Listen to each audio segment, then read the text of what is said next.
Shalom putra-putri kerajaan surga yang disayang Tuhan, jemaat yang juga saya cintai.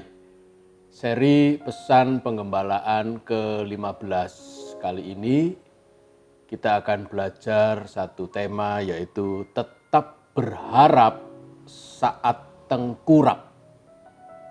Bapak, Ibu, dan saudara-saudara, hari-hari ini kita seperti sedang kuliah di Universitas Corona. Namanya keren sekali, saudara. Universitas Corona. Kenapa saya sebut demikian? Karena wabah Corona ini mengajarkan kepada kita sebuah mata kuliah yang sangat berharga dalam kehidupan. Terserah bagi kita, saudara, apakah kita mau tekun belajar sampai lulus dari Universitas Corona atau kita menyerah, drop out. Saudara, ini pilihan bagi kita. Kalau kita mau terus sampai kita nanti lulus menjadi alumni Universitas Corona, dan itu membanggakan, saudara. Karena kita bisa lulus dari ujian-ujian kehidupan yang kita lalui di universitas ini. Maka saudara, saya yakin dan percaya selama kita kuliah hari-hari ini memberi banyak manfaat, membuat kita pandai, membuat kita terampil, membuat iman kita dewasa. Dan yang sangat penting, saudara, kita belajar satu hal, yaitu bagaimana kita terus punya harapan. Sebab itu di seri pesan penggembalaan kali ini, kita belajar dari seorang yang disembuhkan oleh Tuhan Yesus. Bagaimana dia tetap berharap saat tengkurap. Mari kita lihat kisahnya di dalam Yohanes pasal 5 ayat 1 sampai 9. Injil Yohanes pasal 5 ayat 1 sampai 9. Sesudah itu ada hari raya orang Yahudi dan Yesus berangkat ke Yerusalem. Di Yerusalem dekat pintu gerbang domba ada sebuah kolam yang dalam bahasa Ibrani disebut Betesda. Arti Betesda ini yaitu rumah kemurahan. Ada 5 serambinya, dan di serambi-serambi itu berbaring sejumlah besar orang sakit, orang-orang buta, orang-orang timpang, dan orang-orang lumpuh yang menantikan goncangan air kolam itu. Sebab sewaktu-waktu turun malaikat Tuhan ke kolam itu dan menggoncangkan air itu. Barang siapa yang terdahulu masuk ke dalamnya, sesudah goncangan air itu menjadi sembuh, apapun juga penyakitnya. Ayat 5. Di situ ada seorang yang sudah 38 tahun lamanya sakit. Ketika Yesus melihat orang itu berbaring di situ dan karena ia tahu bahwa ia telah lama dalam keadaan itu, berkatalah Yesus kepadanya, "Maukah engkau sembuh?" Jawab orang sakit itu kepadanya, "Tuhan, tidak ada orang yang menurunkan aku ke dalam kolam itu apabila airnya mulai goncang. Dan sementara aku menuju kolam itu, orang lain sudah turun mendahului aku." Kata Yesus kepadanya, "Bangunlah, angkatlah tilammu dan berjalanlah." Dan pada saat itu juga sembuhlah orang itu, lalu ia mengangkat tilamnya dan berjalan. Tetapi hari itu hari Sabat. Tadi saya sebutkan arti nama Betesda yaitu rumah kemurahan. Ayat 1 sampai 4 jelas, saudara, bahwa pada hari raya orang Yahudi, di mana semua orang menikmati kegembiraan dari hari raya itu, saudara, tetapi Tuhan Yesus diceritakan turba, justru berkunjung ke tempat yang penuh penderitaan. Tempat di mana berkumpul orang-orang sakit, orang-orang yang tidak berdaya, dan orang-orang yang tidak berkesempatan untuk ikut hari raya itu, saudara. Yesus tidak berpesta pora di hari raya itu, tetapi justru turun ke kolam Bethesda. Menunjukkan bahwa memang dialah pribadi Tuhan yang penuh dan limpah dengan murah hati, saudara. Itulah Yesusmu, itulah Yesusku. Tadi saya sebutkan, kita sedang belajar di Universitas Corona. Saudara, selama Tuhan Yesus yang ada di dekat saudara-saudara, jangan pernah takut tidak lulus, saudara. Jangan pernah takut gagal. Karena Yesus penuh dengan kemurahan. Dan dia selalu ada bersama-sama dengan saudara, terutama di saat-saat yang sulit. Ayat 5 sampai ayat 8 kita belajar bahwa orang lumpuh ini seperti kita yang stay at home. Bedanya orang lumpuh ini stay at teras. Jadi dia berada di serambi itu bukan 1 bulan, 2 bulan, saudara.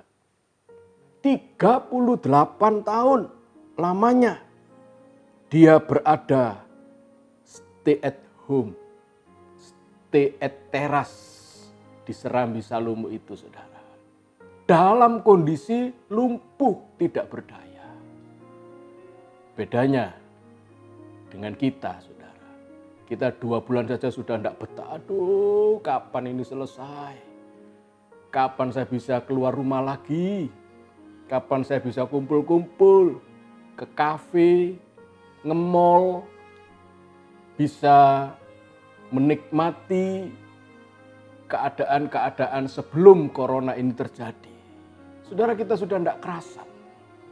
Tapi orang lumpuh ini, saudara, dia tetap berada di situ selama 38 tahun. Satu durasi waktu yang tidak pendek. 38 tahun. Tapi yang luar biasa, saudara, dia tetap punya semangat untuk sembuh. Dia tidak pernah pergi dari kolam itu. Dia menantikan goncangan yang terjadi yang bisa menyembuhkan segala penyakit. Walaupun dia selalu keduluan orang lain, saudara. Tapi saya melihat orang ini punya pengharapan yang tidak pernah padam. Saudara, seri pesan pengembalaan sebelumnya, saya sudah menyampaikan dari Matius 12 ayat 20 sampai 21. Bagaimana kita hidup harus punya harapan, saudara. Kalau harapan itu sudah pergi, sudah lenyap, saudara, maka habislah hidup kita. Tidak ada gunanya kita hidup. Kita bisa hidup dan menikmati dinamika kehidupan hanya apabila kita masih punya yang namanya harapan. Orang lumpuh ini kiranya menjadi dosen bagi kita di Universitas Corona. Dia sudah mengajarkan bagaimana tetap berharap di saat tengkurap. Sebagai orang lumpuh, saudara, hidupnya sudah tengkurap. Bait Allah itu dekat sekali dengan dia. Hanya mungkin beberapa jangkauan dia sudah sampai di sana, tapi dia tidak bisa karena keadaannya lumpuh, saudara. Dan itulah yang dialami oleh dia. Sementara matanya melihat orang bersukacita ada di bait Allah, menikmati perayaan, menikmati ibadah sukacita. Dia hanya bisa menonton oleh karena keadaannya tengkurap, saudara. Hari-hari ini, saudara tidak mengalami sendirian dalam kondisi dan masa-masa sulit. Kita bersama-sama, saudara, merasakan kesulitan ini secara umum, ya. Saudara bukan hanya sendirian mengalami masa ini. Masih banyak juga saudara-saudara kita yang bahkan lebih sulit keadaannya daripada kita. Kita mungkin merasa aku sudah tengkurap. Tapi ternyata yang lain lebih malang kondisinya daripada kita. Mari kita belajar dari orang lumpuh ini, saudara. Dan yang luar biasa, Yesus datang pada orang yang tepat. Dia tidak datang pada orang lain yang sakit, sama-sama ada di tempat itu. Tapi saya belajar satu prinsip rohani.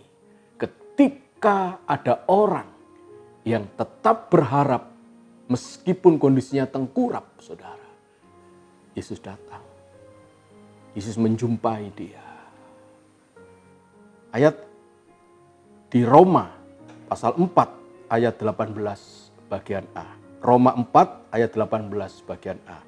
Sebab sekalipun tidak ada dasar untuk berharap, namun Abraham berharap juga dan percaya. Ini contoh yang diberikan oleh Bapak Abraham, saudara. Bagaimana walaupun tidak ada dasar untuk berharap, tapi Abraham tetap berharap dan tetap percaya. Ternyata berharap dan percaya tidak perlu dasar, saudara. Tidak perlu ada alasan. Sebab dasar kita, alasan kita untuk berharap hanya Yesus. Yesus yang penuh dengan kemurahan. Dan dialah sesungguhnya Bethesda yang sejati. Rumah kemurahan, yaitu hatinya yang penuh dan limpah.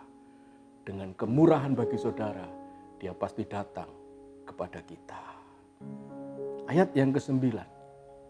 Dalam versi The Amplified Bible, saudara, dikatakan, instantly, segera, the man become well.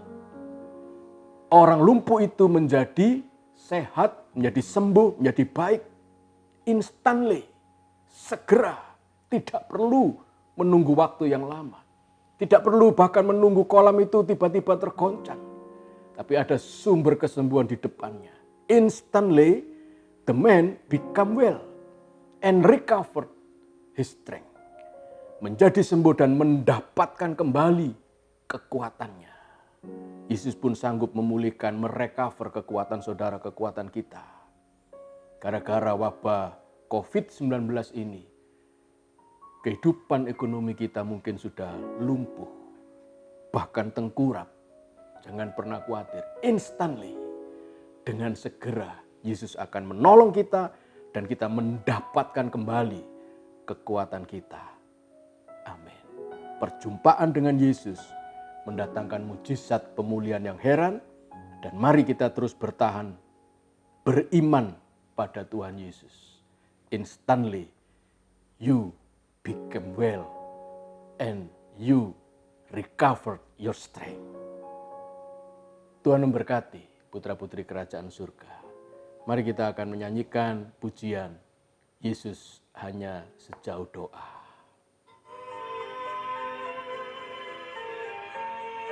Terima kasih Tuhan. Bila kau rasa gelisah di hatimu, bila kelam kabut tak menentu hidupmu, ingat masih ada seorang penolong bagimu. Yesus tak pernah jauh darimu. Bila cobaan menggodai hatimu, bila sengsara menimpa keadaanmu, ingat Yesus takkan pernah jauh darimu. Dia selalu pedulikan kamu. Amin. Berseru memanggil namanya, berdoa dia akan segera menghampiri dirimu. Percaya dia tak jauh darimu, dia hanya sejauh doa. Tuhan, Engkau hanya sejarak doa yang kami ucapkan. Kau tidak pernah jauh dari hidup kami. Bahkan Kau lebih mengerti dari siapapun tentang kami. Bukti firman-Mu jelas. Tuhan tidak pergi kepada orang lain. tetapi kepada orang lumpuh itu yang tetap berharap di saat tengkurap. 38 tahun dia mengalami kesendirian, tapi tiba-tiba di hari yang membahagiakan perayaan pembebasan sukacita, dia mengalami kebebasan dalam hidupnya. Karena Tuhan Yesus hadir menyembuhkan dia, memulihkan keadaannya, dan membuat dia bisa ikut dalam perayaan sukacita di hari raya itu. Terima kasih Tuhan, kami yakin percaya Engkau akan menyertai kami di saat-saat kami berada dalam pendidikan pelajaran kehidupan yang sangat penting di tengah-tengah wabah corona ini. Kami akan lulus, kami akan mengalami sukacita, kemenangan yang luar biasa. Berkati saudara-saudara kami ya Tuhan, yang hari-hari ini mungkin mengalami tengkurap dalam hidupnya. Biarlah tetap berharap kepadamu Tuhan, berdoa, karena Engkau hanya sejauh doa dalam kehidupan kami. Berkat Allah Bapa, Putra dan Roh Kudus tercurah atas hidup saudara. Di dalam nama Tuhan Yesus, mari yang percaya kita katakan, amin. Tuhan memberkati saudara, sampai bertemu di seri pesan penggembalaan berikutnya. Haleluya.